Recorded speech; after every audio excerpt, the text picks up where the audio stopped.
नमस्कार साथियों, स्वागत है आपका एपी टीचिंग क्लासेस पर। तो दोस्तों, हमारी करंट अफेयर की क्लास में कल हमने डिफेंस तक के जितनी भी अप्रैल मंथ की न्यूज़ थी उनको हमने कवर कर लिया था।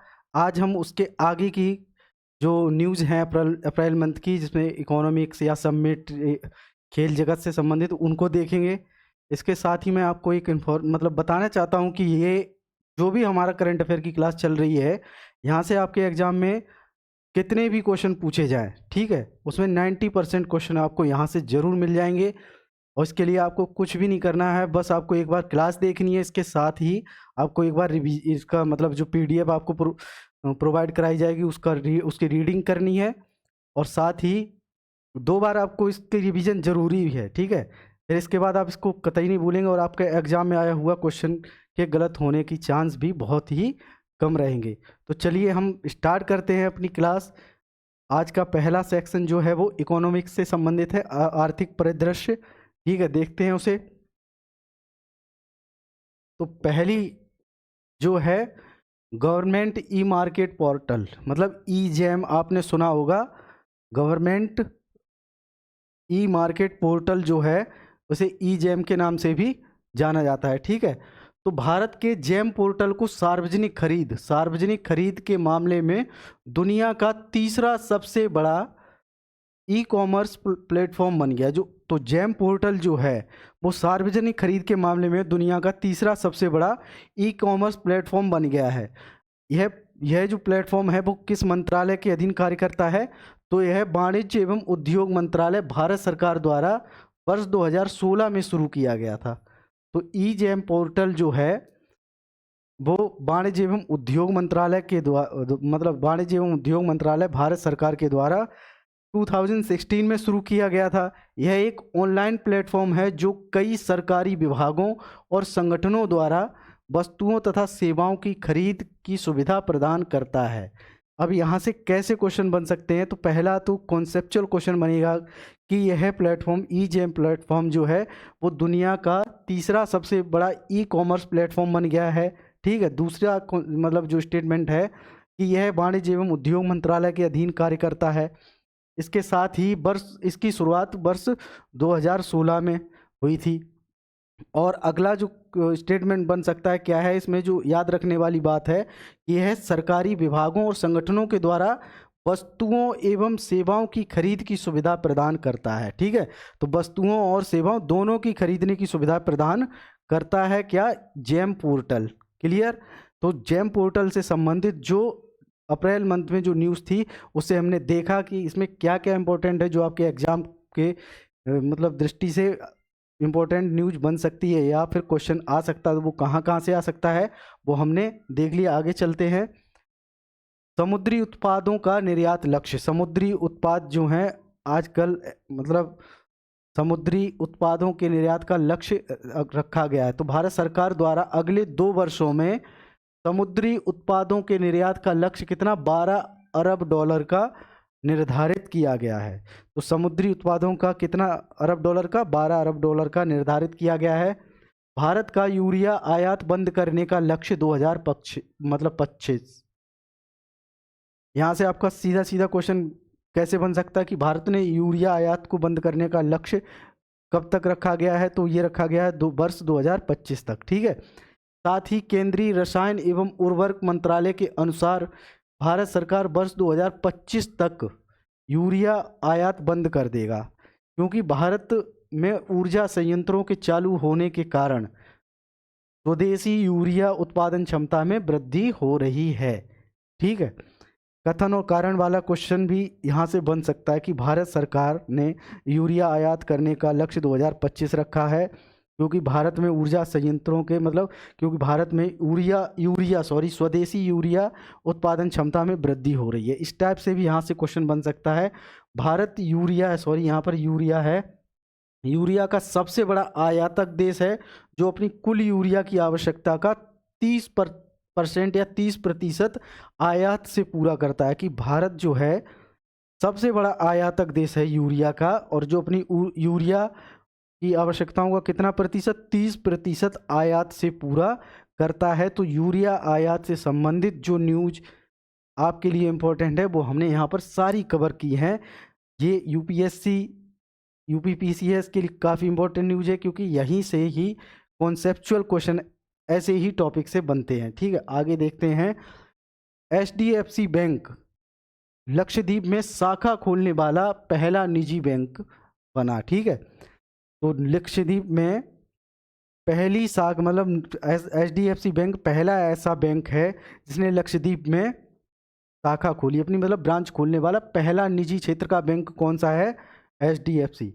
हाल ही में एचडीएफसी बैंक लक्षद्वीप के कवरत्ती लक्षद्वीप की राजधानी है में ब्रांच खोलने वाला पहला निजी बैंक बन गया है। ये आपकी एग्जाम के लिए बहुत ही इंपॉर्टेंट न्यूज़ है। यहाँ से सीधा सीधा क्वेश्चन आपको मिलेगा, तो याद रखना है कि कौन सी बैंक है एचडीएफसी बैंक, कहाँ पर? लक्षद्वीप में पहली निजी क्षेत्र का बैंक है जिसने अपनी ब्रांच खोली है लक्षद्वीप की राजधानी कवरत्ती में। क्लियर? तो अंतरिक्ष क्षेत्र में 100% प्रत्यक्ष विदेशी निवेश, मतलब स्पेस जो टेक्नोलॉजी है उसमें 100% एफडीआई की अनुमति दी है। किसने? केंद्रीय वित्त मंत्रालय के द्वारा अंतरिक्ष क्षेत्र में निवेश को बढ़ावा देने के लिए एक उदार प्रत्यक्ष विदेशी निवेश नियम बनाए गए, जिसके अंतरिक्ष प्रौद्योगिकी में निजी व विदेशी निवेश को प्रोत्साहित किया जा सके। ठीक है, उपग्रह अंतरिक्ष क्षेत्र में अधिसूचित एफडीआई क्षेत्र कौन कौन से हैं? ये इन्फॉर्मेशन है जो आपको याद रखनी है। यहीं से आपके एग्जाम में क्वेश्चन पूछे जाने की संभावना रहेगी। कौन कौन से है कि उपग्रह निर्माण और डाटा उत्पादों में ऑटोमेटिक रूट से 74% कितने परसेंट की मतलब अनुमति दी गई है? किसमें? उपग्रह निर्माण, सैटेलाइट निर्माण या फिर डाटा उत्पादों में ऑटोमेटिक रूट मतलब स्वचालित मार्ग से कितनी? 74%। उपग्रह प्रक्षेपण यानों और अंतरिक्ष यानों के लिए 49% और अंतरिक्ष क्षेत्र के लिए आवश्यक घटकों के निर्माण के लिए 100%। ठीक है, तो 3 न्यूज़ हैं जो आपको स्पेस टेक्नोलॉजी जो अभी एफडीआई से संबंधित न्यूज़ आई है वहाँ से आपके एग्जाम में पूछे जाने की संभावना या क्वेश्चन बन सकता है। उस कौन कौन से हैं? उपग्रह निर्माण और डाटा उत्पादों में ऑटोमेटिक रूट से कितना? 74%। उपग्रह प्रक्षेपण यानों और अंतरिक्ष यानों के लिए 49% और अंतरिक्ष क्षेत्र के लिए आवश्यक घटकों के निर्माण के लिए 100% एफडीआई की अनुमति दी गई है वित्त मंत्रालय के द्वारा। महाराष्ट्र के 2 उत्पादों को जीआई टैग मिला है। कौन कौन से? सितार और तानपुरा। सितार और तानपुरा कहाँ के हैं? ये महाराष्ट्र के 2 उत्पाद हैं जिन्हें हाल ही में ज्योग्राफिकल इंडिकेशन या जीआई टैग प्रदान किया गया है। क्लियर? अगला देखते हैं S&P ग्लोबल के 50 सूची, S&P ग्लोबल के 50 सूची। ठीक है, इस सूची में बैंकों को उनकी संपत्ति के आधार पर रैंकिंग प्रदान की जाती है। 18 अप्रैल 2024 को जारी एक रिपोर्ट के अनुसार 3 भारतीय बैंकों को इस सूची में शामिल किया गया है। कौन कौन सी हैं? एक तो हमारी स्टेट बैंक ऑफ इंडिया यानी एसबीआई को कौन सा स्थान है? 20वां स्थान है। साथ ही एचडीएफसी बैंक है, इसका कौन सा नंबर है? इसका 33वां। और आईसीआईसीआई बैंक है 48 नंबर। तो सार्वजनिक क्षेत्र की अगर बैंक पूछे कौन सी है जिसको S&P ग्लोबल 50 की सूची में शामिल किया गया है, तो वो है सार्वजनिक क्षेत्र की बैंक जो है वो एसबीआई है, 20वां स्थान दिया गया है। जबकि निजी क्षेत्र की 2 बैंक इसमें शामिल हैं, एक तो एचडीएफसी और आईसीआईसी। इनके स्थान भी याद रखना, वनडे एग्जाम में यहाँ से क्वेश्चन बन सकता है। तो अगला देखते हैं इलेक्ट्रॉनिक निर्यात 2023-24।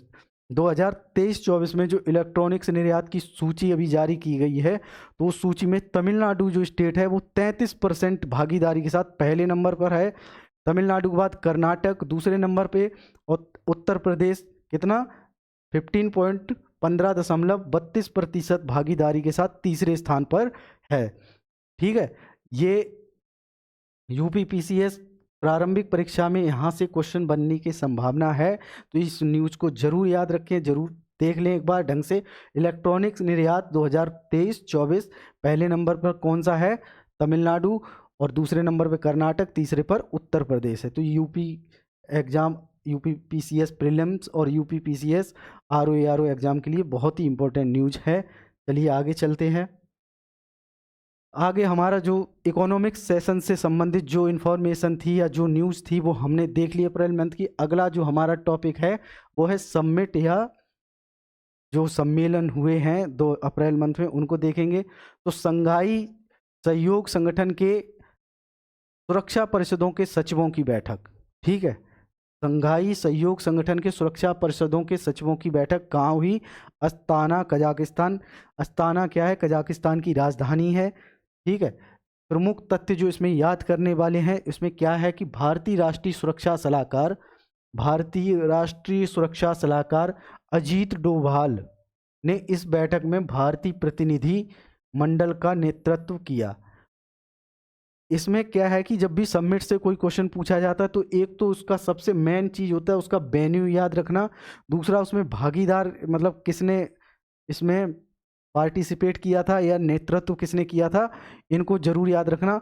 इस बार एससीओ की जो संघाई सहयोग संगठन है उसकी अध्यक्षता किसके पास है? कजाकिस्तान के पास है। तो अधिकतर समिट जो हैं वो अस्ताना कजाकिस्तान में आयोजित होंगी और भारतीय के मतलब संदर्भ में जो किसने उसमें नेतृत्व किया है या किसने उसका भाग लिया है उसको जरूर याद रखना। जैसे कि ये थी संघाई सहयोग संगठन के सुरक्षा परिषद, क्योंकि भारत की राष्ट्रीय सुरक्षा परिषद के जो सलाहकार हैं वो कौन हैं?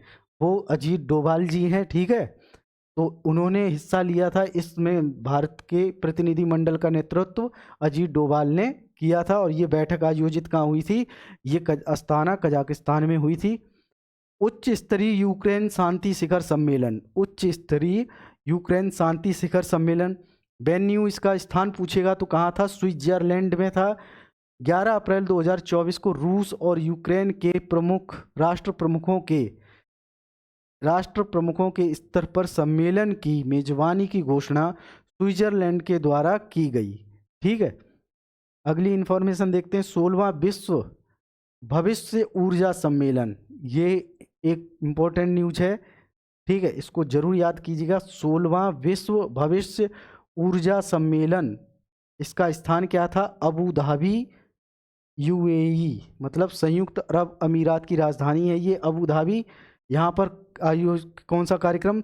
भविष्य ऊर्जा सम्मेलन आयोजित हुआ था, ठीक है। इस सम्मेलन में स्थायी ऊर्जा और जलवायु पहल के क्षेत्र में वैश्विक नेता, नीति निर्माता और विशेषज्ञ शामिल हुए, ठीक है। इस शिखर सम्मेलन का लक्ष्य क्या है?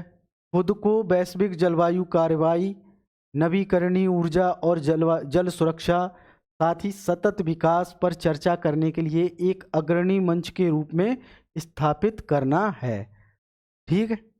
अगली समिट देखते हैं।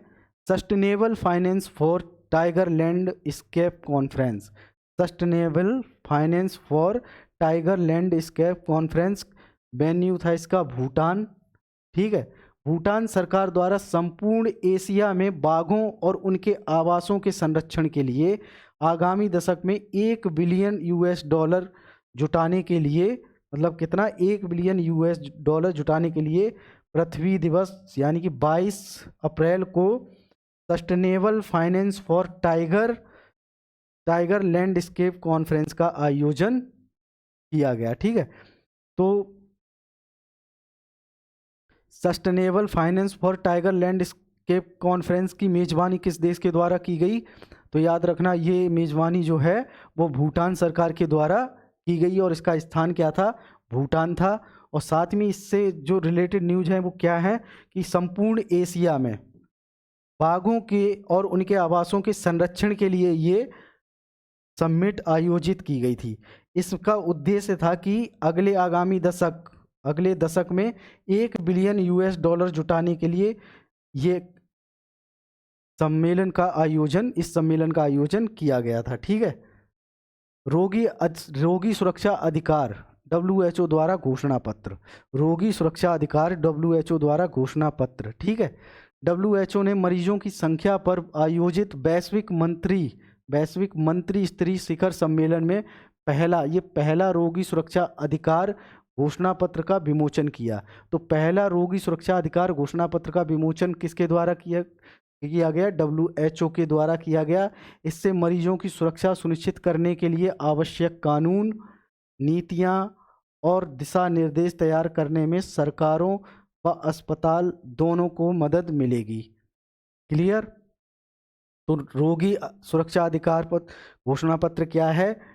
इससे क्या होगा? मरीजों की सुरक्षा सुनिश्चित करने के लिए, आवश्यक कानून बनाने के लिए, नीतियां और दिशा निर्देश तैयार करने में सरकारों व अस्पताल दोनों को मदद करने के लिए ये घोषणा पत्र WHO के द्वारा जारी किया गया। क्रिटिकल मिनरल्स शिखर सम्मेलन, क्रिटिकल मिनरल शिखर सम्मेलन कहाँ, इसका स्थान क्या था? लोधी स्टेट, नई दिल्ली में। ठीक है, लोधी स्टेट, नई दिल्ली में। खान मंत्रालय, शक्ति सस्टेनेबल एनर्जी फाउंडेशन, साथ ही ऊर्जा पर्यावरण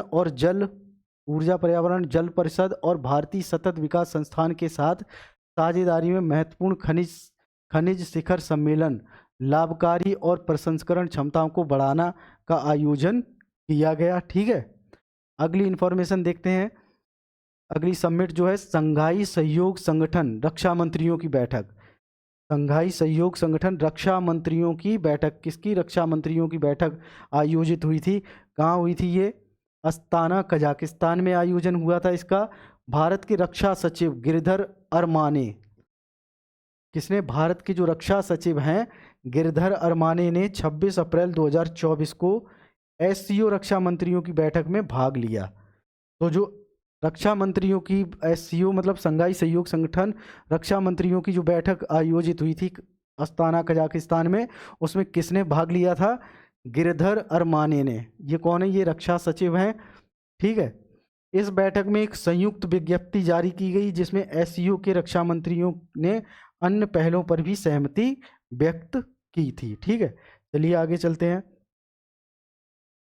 समिट से संबंधित जो भी इंपॉर्टेंट न्यूज़ थी वो हमने कवर कर ली है। अगला जो हमारा टॉपिक है वो साइंस एंड टेक्नोलॉजी से संबंधित अप्रैल में जो न्यूज़ बनी है उनको देखते हैं। तो पहला क्या है? कैंसर उपचार के लिए भारत की पहली जीन थेरेपी। ठीक है, कैंसर उपचार के लिए भारत की पहली जीन थेरेपी क्या है? राष्ट्रपति द्रौपदी मुर्मू ने IIT बॉम्बे में, मतलब याद रखना, IIT बॉम्बे में कैंसर के उपचार के लिए भारत की पहली जीन थेरेपी लॉन्च की। इसे CRT सेल थेरेपी के नाम से जाना जाता है। आपसे क्वेश्चन में सीधे सीधे क्या पूछेगा? CRT सेल थेरेपी क्या है? CRT सेल थेरेपी क्या है? कैंसर उपचार के लिए भारत की पहली, इंडिया फर्स्ट जीन थेरेपी। ठीक है, ये क्या है? कैंसर के उपचार के लिए भारत की पहली जीन थेरेपी क्या, कौन सी है? CRT cell therapy. ठीक है, इसका मतलब निर्माण किसने किया है? इसका निर्माण जो IIT बॉम्बे के द्वारा किया गया है। साथ ही राष्ट्रपति द्रौपदी मुर्मू ने इसको लॉन्च किया। किसने लॉन्च किया है? राष्ट्रपति द्रौपदी मुर्मू के द्वारा इसे लॉन्च किया गया है। इसका नाम है CRT सेल थेरेपी और IIT बॉम्बे के द्वारा इसका निर्माण किया गया था। ठीक है, अगला जो है tissue culture lab. Tissue culture lab जो है वन और वन्यजीव विभाग दिल्ली के द्वारा संकटग्रस्त या दुर्लभ प्रजाति के वृक्षों के संरक्षण के लिए टिश्यू कल्चर लैब की स्थापना की गई। टिश्यू कल्चर लैब की स्थापना किसके द्वारा की गई है? वन और वन्यजीव विभाग दिल्ली के द्वारा संकटग्रस्त या दुर्लभ प्रजाति के वृक्षों के संरक्षण के लिए टिश्यू कल्चर लैब की स्थापना की गई। इसका उद्देश्य है ऐसे पौधों को पुनर्जीवित करना। इसका उद्देश्य क्या है? कि ऐसे पौधों को पुनर्जीवित करना जिसके बीज बड़ी मात्रा में उपलब्ध नहीं है। यह जो लैब है वो कहाँ? असोला भट्टी वन्यजीव अभ्यारण्य में स्थापित की गई। कहाँ? असोला भट्टी वन्यजीव अभ्यारण्य, नई दिल्ली में इसका विकास किया गया टिश्यू कल्चर लैब का। समझ में आया? ठीक है, तो भारत का परमाणु ऊर्जा लक्ष्य, ये PCS यूपीपीसीएस प्रीलिम्स एग्जाम और RO एग्जाम में के लिए बहुत ही इंपॉर्टेंट न्यूज़ है, क्योंकि टारगेट बेस्ड क्वेश्चन वहाँ पर जरूर पूछे जाते हैं। तो भारत ने अपना अभी नया जो परमाणु ऊर्जा लक्ष्य है वो रखा है, उससे संबंधित जो इम्पोर्टेंट न्यूज़ क्या क्या बन सकते हैं हमारे क्वेश्चन जो आगामी एग्जाम में, उन्हें देखेंगे। ठीक है, तो भारत ने वर्ष 2047 कब 2047 तक अपने परमाणु ऊर्जा उत्पादन को 1 लाख मेगावाट करने का रखा है। ठीक है, तो परमाणु ऊर्जा उत्पादन को 1 लाख मेगावाट करने का लक्ष्य कब तक रखा है भारत ने?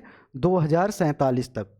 ठीक है, परमाणु ऊर्जा विभाग ने अमृतकाल के लिए एक विजन डॉक्यूमेंट तैयार कर रहा है, ठीक है, जिसमें वर्ष 2047 तक 100 गीगावाट की परमाणु ऊर्जा क्षमता प्राप्त करने की योजना है।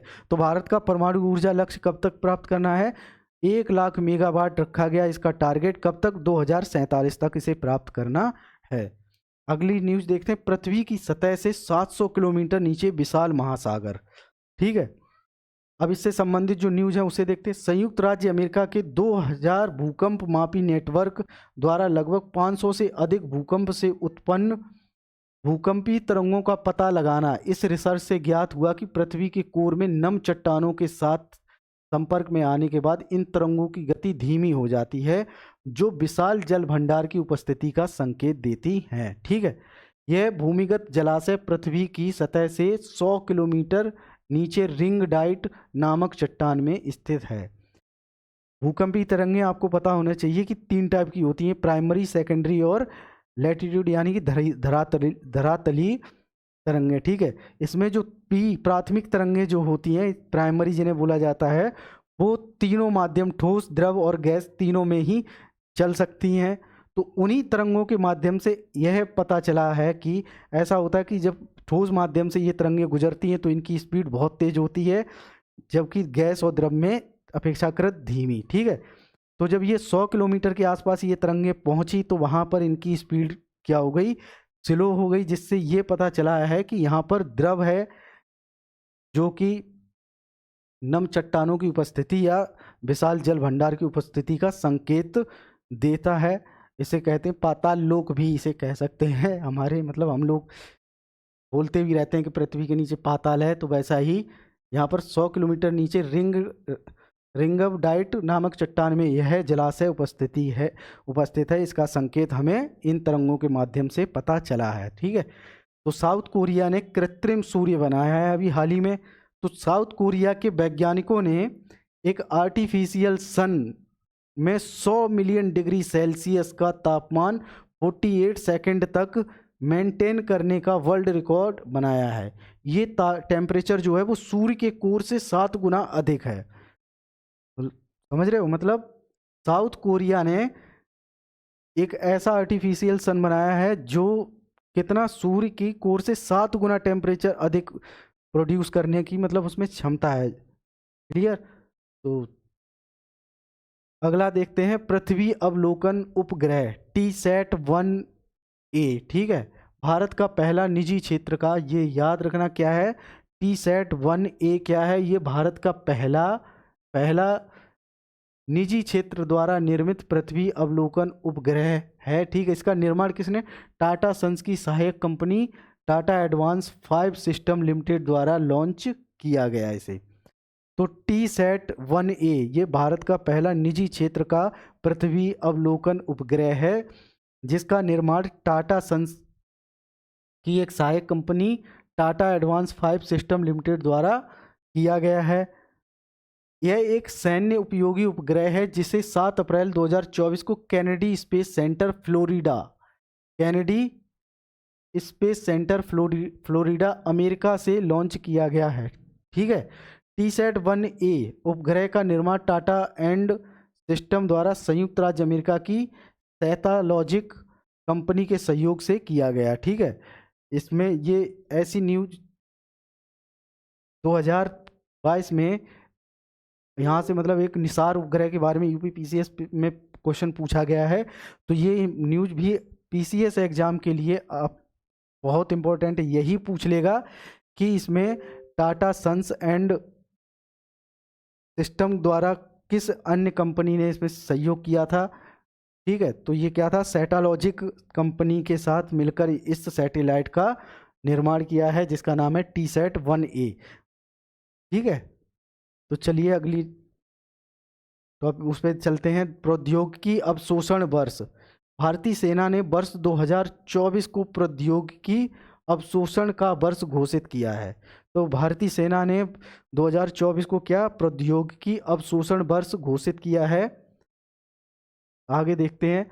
अवशोषण मुख्य रूप से विघटनकारी प्रौद्योगिकी में कृत्रिम बुद्धिमत्ता मतलब आर्टिफिशियल इंटेलिजेंस, सेलुलर रोबोटिक्स या रोबोटिक्स होगा, ड्रोन और हाइपर लौनिक हथियार इत्यादि शामिल हैं। तो अब शोषण में कौन कौन सी मतलब विघटनकारी प्रौद्योगिकियों को शामिल किया गया है? आर्टिफिशियल इंटेलिजेंस, सेंसर होगा यहाँ पर, सेंसर्स, रोबोटिक्स, ड्रोन और हाइपर लौनिक हथियार, ठीक है, इन्हें शामिल किया गया है। AK-47 गोली झेलने में सक्षम एक स्वदेशी जैकेट का विकास किया गया है। देखते हैं क्या है। DRDO की एक रक्षा यूनिट DMSRDE कानपुर के विशेषज्ञों ने लेवल 6 श्रेणी में हल्के वजन की एक बुलेट प्रूफ जैकेट तैयार किया है, जो 9.5 साढ़े 9 किलोग्राम वजन की इस बुलेट प्रूफ जैकेट जवानों को उच्चतम स्तर के खतरे से भी सुरक्षित रखेगी। ठीक है, तो AK-47 गोली झेलने में सक्षम एक स्वदेशी जैकेट का विकास किसने किया है? इसे याद रखना, DMSRDE कानपुर के विशेषज्ञों ने। ठीक है, इसका वजन कितना है? 9.5 किलोग्राम की है, जो उच्चतम स्तर के खतरे को भी मतलब जवानों को सुरक्षा प्रदान करने में सक्षम है। भारत का पहला ग्रीन हाइड्रोजन प्रोजेक्ट, ठीक है, तो सतलज जल विद्युत निगम SJVN, सतलज जल विद्युत निगम लिमिटेड ने हिमालय प्रदेश, मतलब यहाँ पर हिमाचल होगा, सॉरी, हिमाचल प्रदेश, यहाँ हिमालय नहीं, हिमाचल होगा। सतलुज जल विद्युत निगम लिमिटेड ने हिमाचल प्रदेश के Nathpa Jhakri hydro power station में भारत का पहला green hydrogen pilot project launch किया है। तो भारत का पहला ग्रीन हाइड्रोजन पायलट प्रोजेक्ट कहाँ लॉन्च किया है? ये हुआ है हिमाचल प्रदेश के नाथपा झाकड़ी में। ठीक है, कहाँ? हिमाचल प्रदेश के Nathpa Jhakri hydro power station में। किसके द्वारा? सतलुज जल विद्युत निगम लिमिटेड के द्वारा। ये 2 न्यूज थी इससे संबंधित, जहाँ से क्वेश्चन आपके एग्जाम में बन सकता है, उसको याद रखना। भारत का पहला ग्रीन हाइड्रोजन मिशन। ठीक है, आगे चलते हैं। यह जो मतलब सूर्य तिलक प्रोजेक्ट, यह प्रोजेक्ट प्रौद्योगिकी और परंपरा के मिश्रण का प्रतिनिधित्व करता है।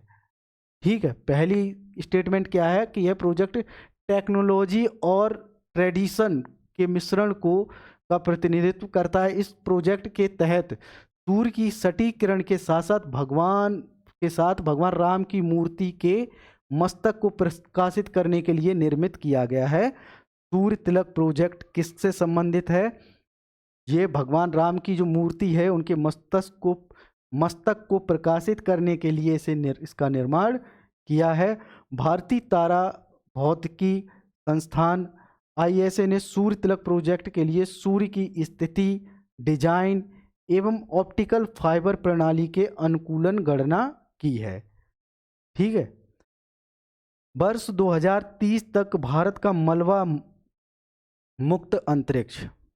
तो इंडिया ने जो स्पेस टेक्नोलॉजी, मतलब स्पेस में जो मलबा, जो सैटेलाइट खराब हो जाते हैं या फिर जो यूज में नहीं रहते हैं तो उनका मलबा इकट्ठा हो जाता है, तो उसको मुक्त करने के लिए भारत ने अपना एक टारगेट बनाया है। वर्ष 2030 तक वह भारत का मलबा मुक्त अंतरिक्ष कार्यक्रम लॉन्च किया है। इसरो के अध्यक्ष S सोमनाथ ने 16 अप्रैल 2024 को मलबा मुक्त अंतरिक्ष का लक्ष्य 2030 तक निर्धारित किया है। मैंने आपको पहले ही बताया कि UPPCS के एग्जाम में जो प्रारंभिक परीक्षा में टारगेट बेस्ड क्वेश्चन जरूर एक ना एक पूछा जाता है, उन्हें कतई ही इग्नोर करने की कोशिश मत करना, मतलब इग्नोर करना ही मत, वहाँ से क्वेश्चन आपको पूछेगा ही। तो यही पूछ लेगा, भारत का मलबा मुक्त अंतरिक्ष का लक्ष्य कब तक निर्धारित किया है? तो इसरो के अध्यक्ष S सोमनाथ ने कब मलबा मुक्त अंतरिक्ष का लक्ष्य कब तक? 2030 तक निर्धारित किया है। ठीक है, 2030 तक इसको टारगेट बनाया है।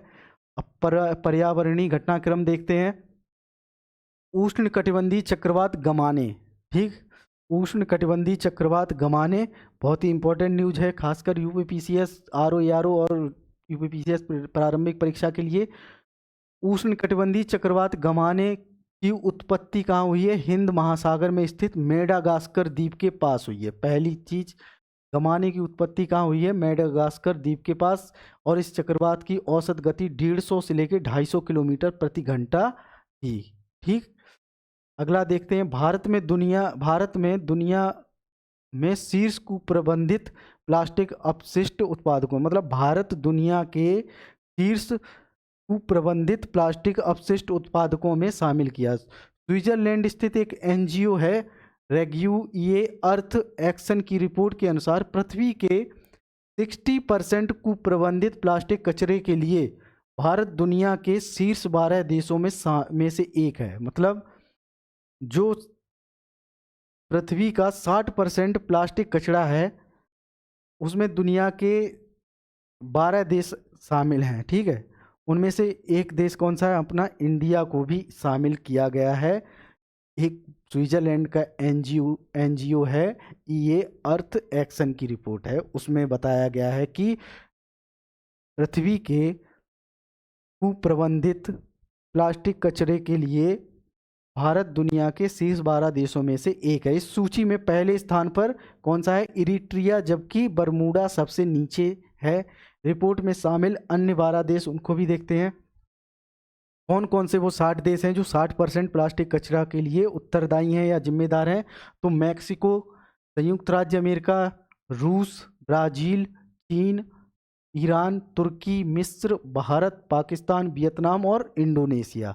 ठीक है, ये 12 देश हैं जो प्लास्टिक कचरा के लिए 60% प्लास्टिक कचरा के लिए उत्तरदायी या जिम्मेदार देश हैं। ठीक है, अगली पेज पर चलते हैं।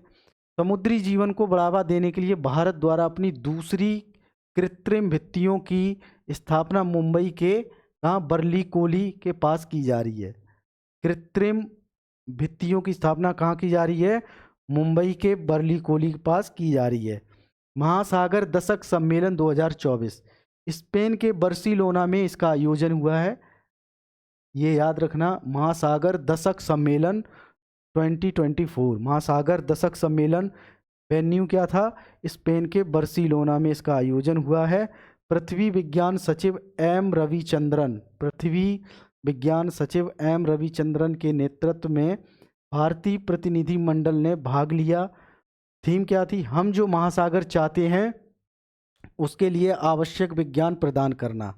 तो इससे संबंधित दो इन्फॉर्मेशन कौन कौन सी है? पहला, इसका वेन्यू याद रखना, महासागर दशक सम्मेलन कहाँ हुआ है? स्पेन के बार्सिलोना में इसका आयोजन हुआ है।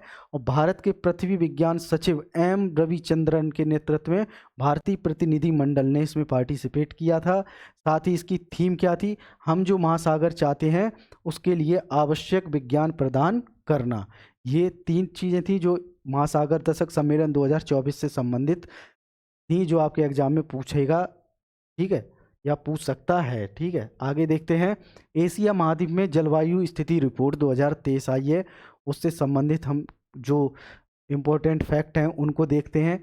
यह रिपोर्ट किसने जारी की है? पहली मतलब जो फैक्ट है उससे जो आपके एग्जाम की दृष्टि से बहुत इंपॉर्टेंट है। एशिया में जलवायु की स्थिति रिपोर्ट 2023 में ये रिपोर्ट किसने जारी की है? विश्व मौसम विज्ञान संगठन द्वारा रिपोर्ट जारी की गई है। यह रिपोर्ट एशिया महाद्वीप में चरम मौसमी घटनाओं, पर्यावरणीय परिवर्तनों एवं बढ़ते तापमान के गंभीर परिणामों पर प्रकाश डालती है। ठीक है, तीसरा जो फैक्ट है इसमें, इस रिपोर्ट के अनुसार वैश्विक औसत की तुलना में एशिया महाद्वीप में तेजी से तापमान में वृद्धि हुई है। और चौथा जो फैक्ट है, रिपोर्ट के अनुसार वर्ष 2023 में एशिया में 79 चरम मौसमी घटनाएं घटित हुई, जिससे 2000 लोगों की मृत्यु हुई थी। ठीक है, तो एशिया महाद्वीप में जलवायु की स्थिति रिपोर्ट कौन जारी करता है? पहला इसमें जो फैक्ट याद रखने लायक है वो मौसम विज्ञान संगठन। ठीक है, दूसरा है कि इससे कॉन्सेप्चुअल क्वेश्चन पूछेगा। इस जो जलवायु स्थिति रिपोर्ट है, यहाँ से आपको कॉन्सेप्चुअल क्वेश्चन पूछने जाने की संभावना है। ऐसा भी पूछ सकता है क्योंकि जो एशिया महाद्वीप है वो भौगोलिक दृष्टि से विश्व का सबसे बड़ा महाद्वीप है और सबसे बड़ा लैंड एरिया भी कवर करता है। तो एक रीजन तो ये भी हो सकता है उसका। तो इस टाइप से भी स्टेटमेंट आपको देखने को मिल सकता है आपके एग्जाम में। क्लियर? चलिए आगे चलते हैं। राष्ट्रीय आपदा रोधी अवसंरचना सम्मेलन, राष्ट्रीय आपदा रोधी अवसंरचना सम्मेलन। इस सम्मेलन का आयोजन कहाँ हुआ था? दिल्ली में। इसको याद रखना, आपदा रोधी अवसंरचना सम्मेलन का जो वेन्यू था या आयोजन हुआ था, ये नई दिल्ली में हुआ था। ठीक है, इसका जो सम्मेलन का संबोधन है वो किसने किया था? प्रधानमंत्री नरेंद्र मोदी जी द्वारा किया गया था। इसका सम्मेलन का संबोधन भारत के प्रधानमंत्री नरेंद्र मोदी द्वारा किया गया था। ठीक है, उद्देश्य क्या है आपदा रोधी अवसंरचना सम्मेलन का? ऐसे लचीले बुनियादी ढांचे का निर्माण करना जो आपदाओं और जलवायु परिवर्तन का सामना कर सके। मतलब ऐसे इंफ्रास्ट्रक्चर को डेवलप करना जो आपदाओं के साथ साथ जलवायु परिवर्तनों का भी सामना कर सके। ठीक है, अब इस आपदा रोधी अवसंरचना सम्मेलन का जो थीम है उसको भी देखते हैं। अधिक लचीले कल के लिए आज निवेश करें। अधिक लचीले कल के लिए आज निवेश करें। वर्तमान में यह 39 देशों और 7 संगठनों का एक वैश्विक संगठन है।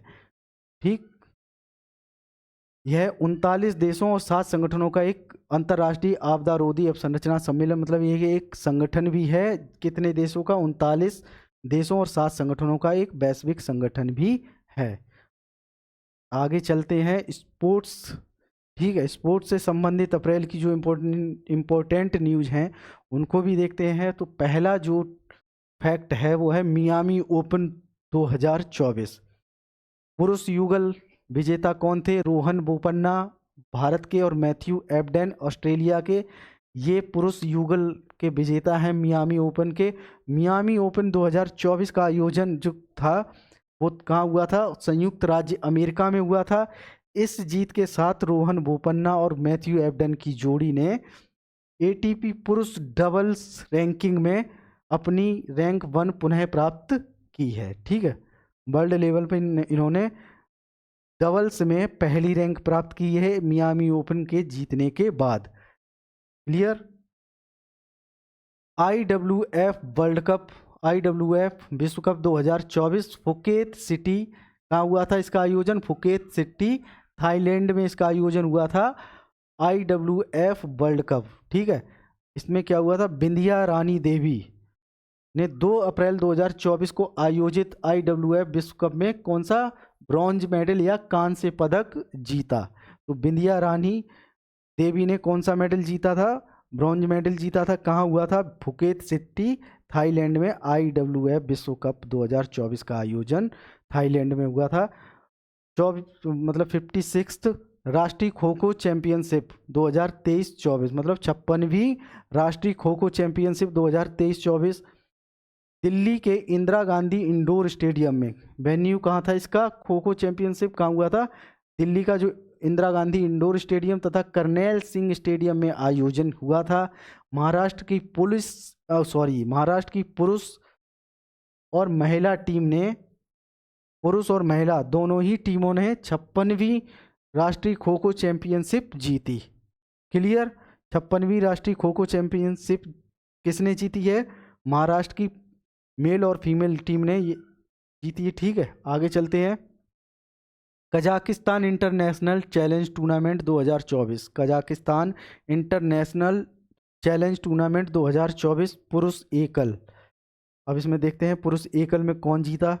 तो पुरुष एकल के विजेता थे एम थारून, कहाँ से? भारत के। और उपविजेता जो थे वो सूजू वेन, उपविजेता थी मलेशिया।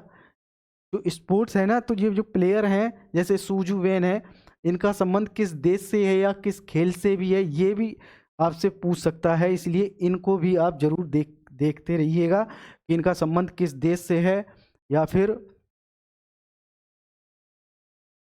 किस खेल से जुड़े हुए हैं, ये जरूर आप देख लेना, क्योंकि यहाँ से क्वेश्चन PCS में ऐसे भी पूछे जाते हैं आजकल। तो महिला एकल का खिताब किसने जीता है? अनुपमा उपाध्याय भारत की और इथा रानी बरुआ दोनों ही इंडिया की हैं। तो कजाकिस्तान इंटरनेशनल चैलेंज टूर्नामेंट, जिसमें पुरुष एकल का खिताब एम थारून इंडिया के जो हैं उन्होंने जीता है और उपविजेता थी सूजू वेन। ठीक है, और महिला एकल का खिताब जीता है अनुपमा उपाध्याय। ठीक है, और उपविजेता थी इथा रानी बरुआ, दोनों ही इंडिया से हैं, ठीक है। आगे देखते हैं, Bolero Texas open 2024, Bolero Texas open 2024 किसने जीता है? अक्षय भाटिया भारतीय गोल्फर हैं, इन्होंने जीता है बलेरो टेक्सास ओपन 2024 का खिताब, अक्षय भाटिया ने, ठीक है। Clay court master 1000 tournament, clay court master 1000 tournament कौन जीता है? सुमित नागल 8 अप्रैल 2024 को क्ले कोर्ट मास्टर 1000 टूर्नामेंट में मैच जीतने वाले पहले भारतीय व्यक्ति बन गए हैं Sumit Nagal. Clay court master 1000 tournament Sumit Nagal ने क्ले कोर्ट मास्टर 1000 टूर्नामेंट में मैच जीतने वाले पहले भारतीय व्यक्ति बन गए हैं, ठीक है। आगे देखते हैं, ICC player of the month award, ICC player of the month award Sri Lanka के जो बल्लेबाज हैं कौन? कामिंदु मेंडिस को मार्च 2024 के लिए ICC men's player of the month का अवार्ड दिया गया, ठीक है। और जो वुमेन में ये किसको मिला है? इंग्लैंड की महिला खिलाड़ी मैया बुशियर को ICC women player of the month का अवार्ड दिया है, ठीक है। बुशियर, मैया बुशियर, ठीक है। आगे चलते हैं, रोहित शर्मा, भारतीय cricketer Rohit Sharma T20 cricket में 500 छक्के लगाने वाले पहले भारतीय बल्लेबाज बने, ठीक है। तो इंडिया का पहला क्रिकेटर कौन है जिन्होंने T20 में 500 छक्के लगाए हैं? तो वो हैं रोहित शर्मा, ठीक है। सबसे ज़्यादा जो T20 में छक्के लगाने वाले प्लेयर्स कौन कौन से हैं? पहले नंबर पे ये तीनों ही वेस्ट इंडीज़ के प्लेयर हैं, और वो पता है वेस्ट इंडीज़ वाले प्लेयर बहुत सिक्सेस मारते हैं।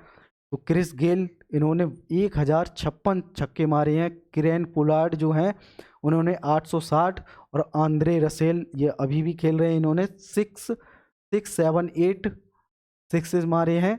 और इंडिया का इकलौता प्लेयर कौन है जिन्होंने 500 छक्के लगाए हैं? तो रोहित शर्मा। एटीपी मोटे कार्लो मास्टर्स 1000 खिताब कौन जीता है? स्टेफानोस सित्सिपास ग्रीक, कहाँ के हैं ये? ग्रीक से। इन्होंने एटीपी मोटे कार्लो मास्टर्स 1000 खिताब जीता है। और उप विजेता कौन से रहे थे इस प्रतियोगिता के? कैस्पर रूड कहाँ से हैं ये? नॉर्वे के रहने वाले हैं, इन्होंने ये इस प्रतियोगिता के उप विजेता रहे हैं, ठीक है। आगे चलते हैं, राष्ट्रमंडल खेलों की मेजबानी जो है उसे अस्वीकार कर दिया। मलेशिया ने एक शॉर्ट नोटिस देकर अपर्याप्त धन का हवाला देते हुए राष्ट्रमंडल खेलों की मेजबानी के प्रस्ताव को अस्वीकार कर दिया है, ठीक। रोहित शर्मा के बारे में एक इन्फॉर्मेशन है, क्या है कि मुंबई इंडियंस के पूर्व कप्तान रोहित शर्मा ने हाल ही में अपना 250वां IPL मैच खेलने वाले दूसरे व्यक्ति बन गए हैं, ठीक है। सर्वाधिक मैच खेलने का रिकॉर्ड किसके पास है IPL में? तो वो है महेंद्र सिंह धोनी के पास है, जिन्होंने रोहित शर्मा से ज़्यादा मैच खेले हैं। दूसरे नंबर पर हैं रोहित शर्मा जिन्होंने 250, और युजवेंद्र चहल IPL में 200 विकेट लेने वाले पहले गेंदबाज भी बन गए हैं। तो ये IPL से संबंधित 3 इन्फॉर्मेशन थी जो आपके एग्जाम में पूछ ले, खासकर ये वनडे एग्जाम में ही ऐसे क्वेश्चन पूछता है। BMW open tennis tournament Munich में कहाँ हुआ था? म्यूनिख जर्मनी में। कौन सा? BMW ओपन टेनिस टूर्नामेंट 2024 कहाँ आयोजन हुआ था इसका? म्यूनिख जर्मनी में, ठीक है। तो पुरुष युगल का खिताब किसने जीता है वो देखते हैं। तो विजेता थे यूकी भांवरी कहाँ से है? भारत। और अल्वानो ओलिवेटी ये फ्रांस के हैं, ठीक है। तो BMW ओपन टेनिस टूर्नामेंट का आयोजन म्यूनिख जर्मनी में हुआ है।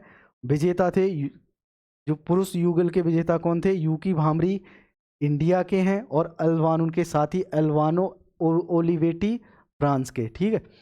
उप विजेता कौन थे? एंड्रियास मिज और जान, साथ ही लेनार्ड स्ट्रफ जर्मनी के।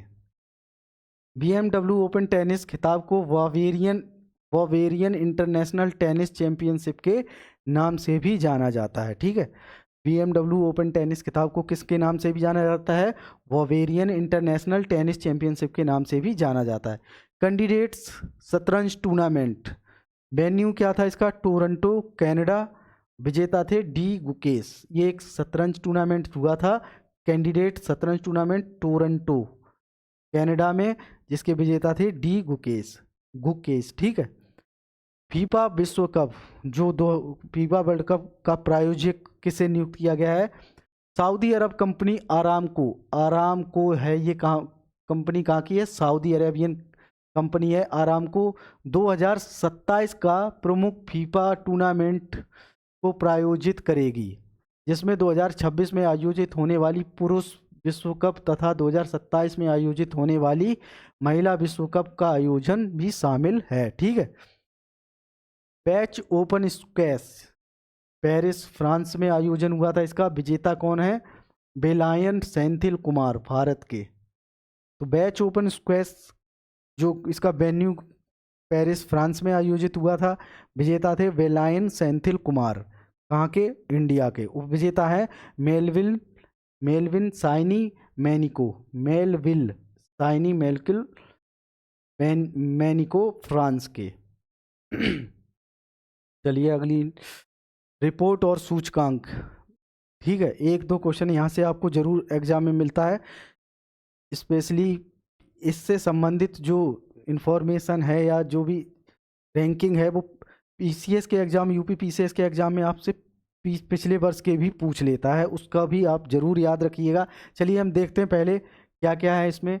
तो अप्रैल मंथ की जो इम्पोर्टेंट न्यूज़ है उन्हें देखते हैं पहले। तो फोर्ब्स ने एक लिस्ट जारी की है, दुनिया के सबसे अरबपति लोगों की एक लिस्ट जारी की है फोर्ब्स के द्वारा।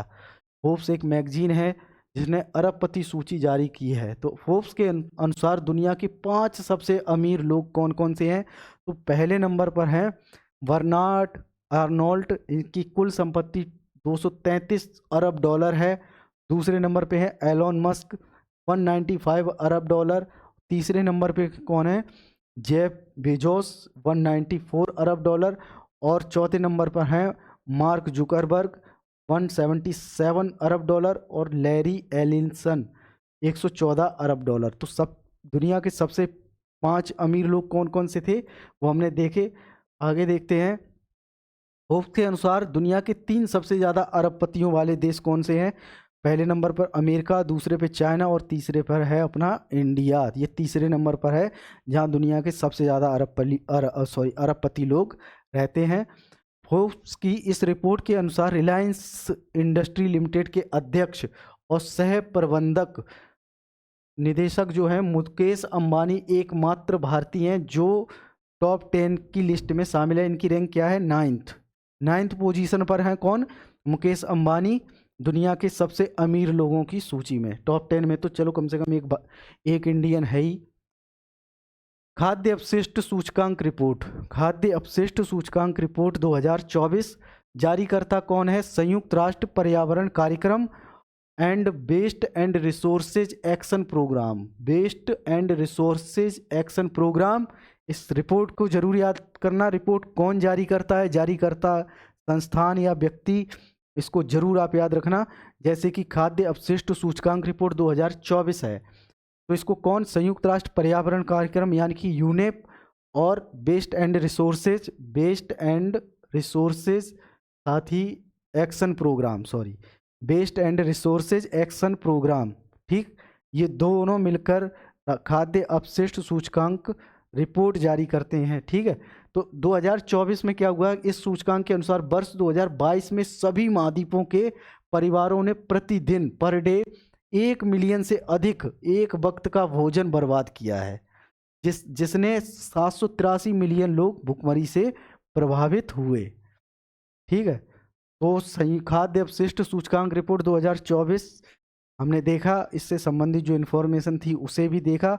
अगले उस पर चलते हैं, Hurun global unicorn index report, Hurun global unicorn index report 2024। इस लिस्ट के अनुसार दुनिया मतलब वर्ल्ड में सर्वाधिक यूनिकॉर्न वाले देश कौन से हैं, जहां पर सबसे ज़्यादा स्टार्टअप की संभावना है, जिनकी स्टार्टअप सबसे ज़्यादा चल रहे हैं। तो पहले नंबर पर है संयुक्त राज्य अमेरिका, दूसरे नंबर पर है चाइना, तीसरे पर है अपना देश भारत। ठीक है, सिंगापुर यूनिकॉर्न के लिए सबसे तेजी से बढ़ते हुए केंद्र के रूप में उभरा है। तो इसमें दो इन्फॉर्मेशन आपको याद रखनी है। हूरन ग्लोबल यूनिकॉर्न इंडेक्स के बारे में, पहला है कि कौन से टॉप 3 कंट्रीज हैं जहां पर सबसे ज़्यादा यूनिकॉर्न है, और दूसरी नंबर पर है कि कौन सा सबसे तेजी से बढ़ते हुए सेंटर या केंद्र के रूप में उभरा है, तो वो है सिंगापुर। ठीक है, पहले नंबर पे जो सबसे ज़्यादा यूनिकॉर्न किस में पाए जाते हैं, संयुक्त राज्य अमेरिका, फिर चीन और इंडिया। अगला पेज देखते हैं, क्यूएस वर्ल्ड यूनिवर्सिटी रैंकिंग। ठीक है, 2024 क्यूएस वर्ल्ड यूनिवर्सिटी रैंकिंग 2024 में 69 भारतीय विश्वविद्यालयों को अपनी जगह बनाई। ठीक है, तो क्यूएस वर्ल्ड यूनिवर्सिटी रैंकिंग 2024 में कितने भारतीय विश्वविद्यालयों को शामिल किया गया है? 69, मतलब 69 भारतीय यूनिवर्सिटी थी जिन्हें क्यूएस वर्ल्ड रैंकिंग में शामिल किया गया है। एशिया में भारत चीन के बाद दूसरे स्थान पर है। इस रैंकिंग में जवाहरलाल नेहरू यूनिवर्सिटी के 20 को, मतलब कौन सा 20वां स्थान मिला है, मतलब जेएनयू को कौन सी रैंकिंग दी गई है? 20वीं रैंकिंग दी गई है। वैश्विक हेपेटाइटिस रिपोर्ट 2024, वैश्विक हेपेटाइटिस रिपोर्ट 2024 कौन जारी करता है? जारी करता है विश्व स्वास्थ्य संगठन द्वारा इसे जारी किया गया है। रिपोर्ट के अनुसार लगभग 2.9 करोड़ भारतीय हेपेटाइटिस सी से संक्रमित थे।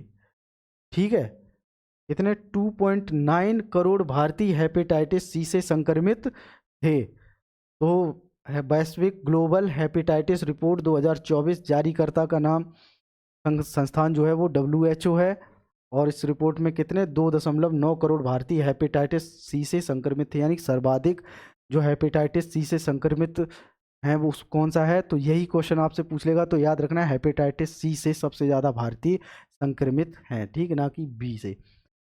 विश्व का सर्वश्रेष्ठ हवाई अड्डा का अवार्ड इस बार पुरस्कार किसे दिया गया है? तो विश्व का जो कतर के दोहा में स्थित हमाद इंटरनेशनल एयरपोर्ट को sky tracks world airport award द्वारा विश्व का सर्वश्रेष्ठ हवाई अड्डा नामित, यानी नॉमिनेट किया गया है इसको। ठीक है, और विश्व के सबसे व्यस्त हवाई अड्डा कौन सा है? एयरपोर्ट काउंसिल इंटरनेशनल के द्वारा इसे जारी किया गया है। एयरपोर्ट काउंसिल इंटरनेशनल के द्वारा वर्ल्ड का सबसे व्यस्त हवाई अड्डा कौन सा है? इस सूची में इंदिरा गांधी एयरपोर्ट दिल्ली को विश्व के 10 सबसे व्यस्त हवाई अड्डों की सूची में शामिल किया गया है, जो कि 10वें नंबर पर है। इंदिरा गांधी इंटरनेशनल एयरपोर्ट जो दिल्ली में है, उसको विश्व के टॉप 10 सबसे बिजी एयरपोर्ट में शामिल किया गया। कौन से नंबर पे है? 10वें नंबर पर है। पहले नंबर पे क्या है? हर्ट्सफील्ड जैक्सन अटलांटा में है ये। दूसरे पे है दुबई इंटरनेशनल एयरपोर्ट। तीसरा है डलास एयरपोर्ट USA में। तो 2 USA के हैं और 1 दुबई टॉप 3 में। ठीक है,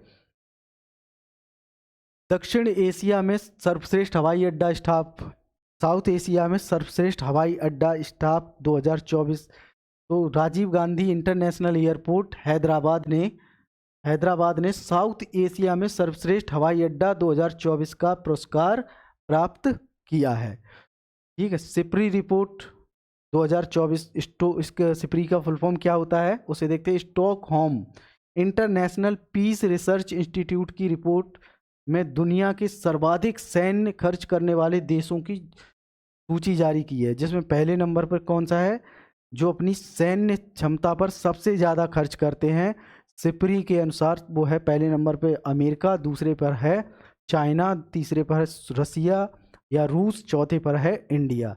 तो अमेरिका 916 बिलियन डॉलर अपने सैन्य व्यय पर खर्च करता है, जबकि चाइना जो है वो 109 बिलियन और रूस 109 बिलियन, साथ ही इंडिया जो है वो अभी तक 83.6 बिलियन डॉलर अपनी सैन्य व्यय पर खर्च करता है। ठीक है, सैन्य क्षमताओं पर व्यय करता है। खाद्य संकट पर वैश्विक रिपोर्ट, खाद्य संकट पर वैश्विक रिपोर्ट कौन जारी करता है? खाद्य एवं कृषि संगठन यानी कि FAO यह लिस्ट जारी करता है। फूड एंड एग्रीकल्चर ऑर्गेनाइजेशन के द्वारा खाद्य संकट पर एक ग्लोबल रिपोर्ट।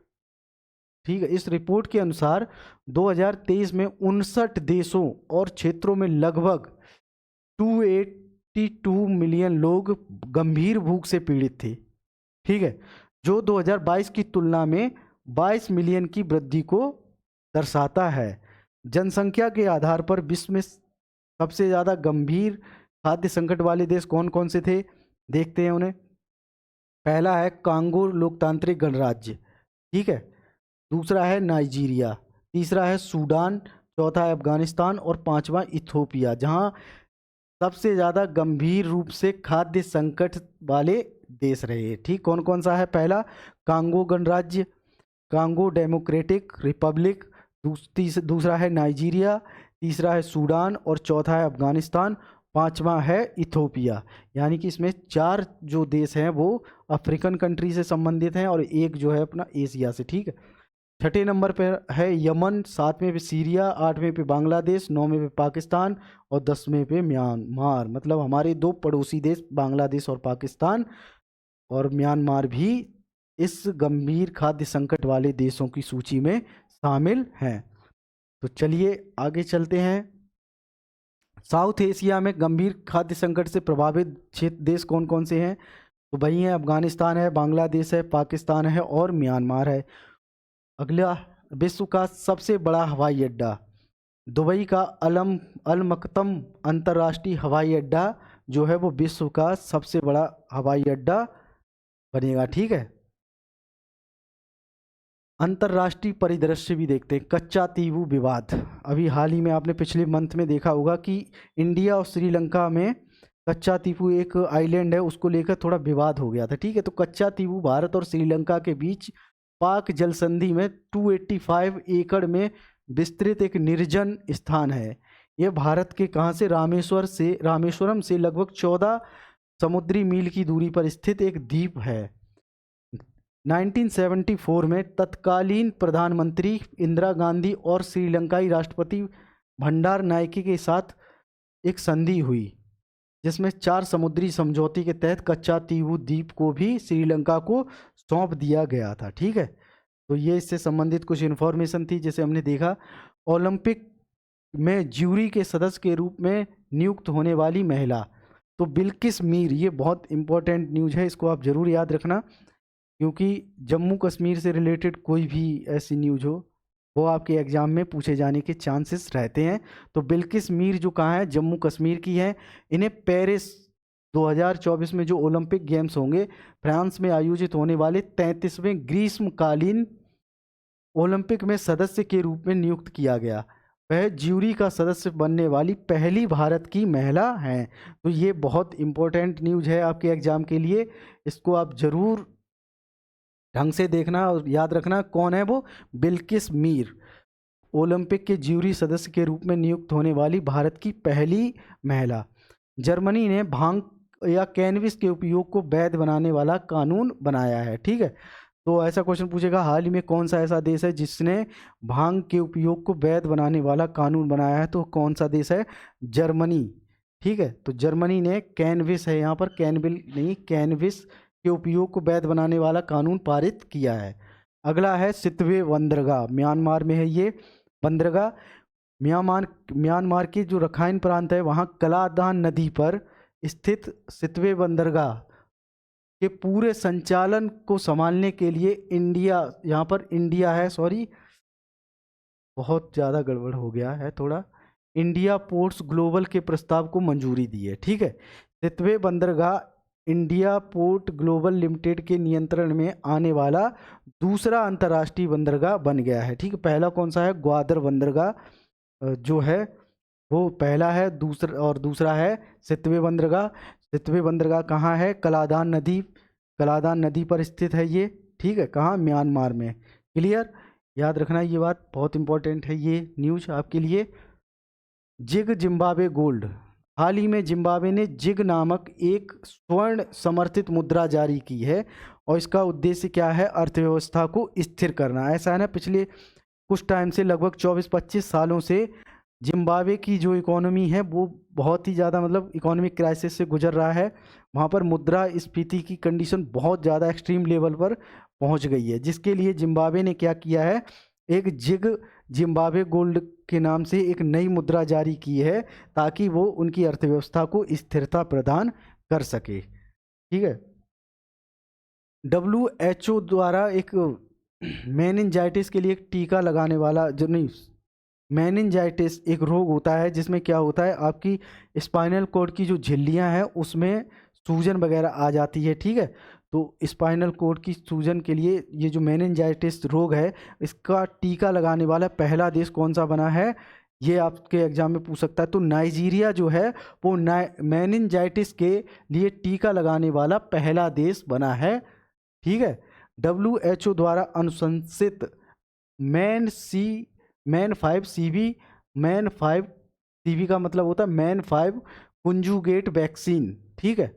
मैन 5 कुंजुगेट वैक्सीन लगाने वाला नाइजीरिया पहला देश बन गया है। ठीक है। ये अच्छी खास मतलब इम्पोर्टेंट न्यूज है, इसको आप याद रखना। तो अब जो कुछ हमारी अप्रैल मंथ की कुछ ऐसी भी न्यूज भी थी जो मतलब आपके एग्जाम में पूछने की संभावना है, उसको भी देख लेते हैं, जिसे मिसलेनियस में रखा गया है, जो इन टॉपिक से बाहर थी।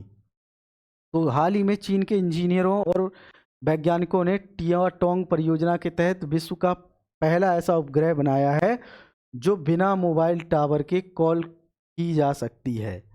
ठीक है। दूसरी न्यूज है 21 अप्रैल 2024 से प्रत्येक रविवार को रात 8:30 से 9 बजे तक कुवैती रेडियो द्वारा हिंदी भाषा में कार्यक्रम प्रसारित करेगा, और ऐसा करने वाला कुवैत पहला देश है। ठीक है। 8:30 से 9:30 बजे तक हिंदी भाषा में एक कार्यक्रम का प्रसारण शुरू होगा। कहाँ? कुवैत रेडियो स्टेशन के द्वारा। ठीक है। IIT रुड़की के शोधकर्ताओं ने गुजरात में विशाल प्रागैतिहासिक सांप के जीवाश्म की खोज की है। ठीक है। इसका नाम क्या है? बासुकी इंडिकस रखा गया है। इसकी कुल लंबाई जो है वो 10 से लेकर 15 मीटर के बीच हो सकती है, जो अब तक का ज्ञात विश्व का सबसे लंबा सांप है। ठीक है। कहाँ पर खोज की गई है इसकी? इसकी जो खोज है वो गुजरात में की गई थी, और IIT रुड़की के शोधकर्ताओं ने। इसका नाम क्या रखा गया है? बासुकी इंडिकस।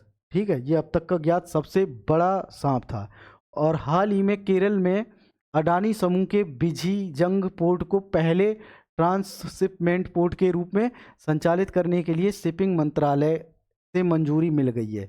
यह भारत का पहला पूर्ण विकसित गहरे पानी का ट्रांसशिपमेंट पोर्ट होगा। क्लियर? तो केरल में अडानी समूह के बिझीजंग पोर्ट को पहले ट्रांसशिपमेंट पोर्ट के रूप में संचालित करने के लिए शिपिंग मंत्रालय ने मंजूरी प्रदान कर दी है। ठीक है। भारतीय डाक विभाग ने अंटार्कटिका में डाकघर की एक नई शाखा खोली है। यह अंटार्कटिका में भारत का तीसरा डाकघर है। इसे भारतीय स्टेशन पर खोला गया। कहाँ? भारतीय स्टेशन की स्थापना कब हुई थी? वर्ष 2022 में इसकी स्थापना हुई थी। कहाँ पर? अंटार्कटिका में। 2012 में, सॉरी 22 में नहीं, 12 में। ठीक है। तो भारत में अंटार्कटिका मिशन, आपको याद है 2022 में यहाँ से UPPCS में क्वेश्चन पूछा गया था। ठीक है। तो 1984 में दक्षिण गंगोत्री नामक पहला डाकघर स्थापित किया गया, और 1990 में अंटार्कटिका में मैत्री अनुसंधान केंद्र स्थापित किया गया था, और 2012 में अंटार्कटिका में भारतीय अनुसंधान केंद्र स्थापित किया गया। तो जो अंटार्कटिका महाद्वीप है वहाँ पर 3 ये इंडिया के द्वारा मिशन चलाए गए थे, जो हमने देखे। पहला कौन सा है? 1984 में दक्षिण गंगोत्री, 1990 में अंटार्कटिका में मैत्री अनुसंधान केंद्र, और 2012 में अंटार्कटिका में भारतीय अनुसंधान केंद्र। यहाँ से 2022 प्रारंभिक परीक्षा, जो PCS प्रारंभिक परीक्षा हुई थी, सीधा क्वेश्चन आपके एग्जाम में पूछा गया था। ठीक है। तो दोस्तों, अप्रैल मंथ में जो इम्पोर्टेंट न्यूज़ थी वो उसे हमने देख लिया, उसे अच्छे से कवर भी किया, और इसी के साथ ही आपको इसकी जो PDF है वो प्रोवाइड करा दी जाएगी। इसके लिए आपको हमारा टेलीग्राम चैनल ज्वाइन करना, जो डिस्क्रिप्शन के लिंक मतलब मिल जाएगा आपको उसका लिंक। चैनल ज्वाइन करोगे आपको इसकी PDF मिल जाएगी, और इसके लिए आपको कोई भी फीस वगैरह कुछ नहीं देनी है, फ्री ऑफ कॉस्ट रहेगी। ठीक है। तो चलिए मिलते हैं अपनी अगले मंथ मई की करंट अफेयर सेशन में। तब तक के लिए अच्छे से पढ़िए। जय हिंद।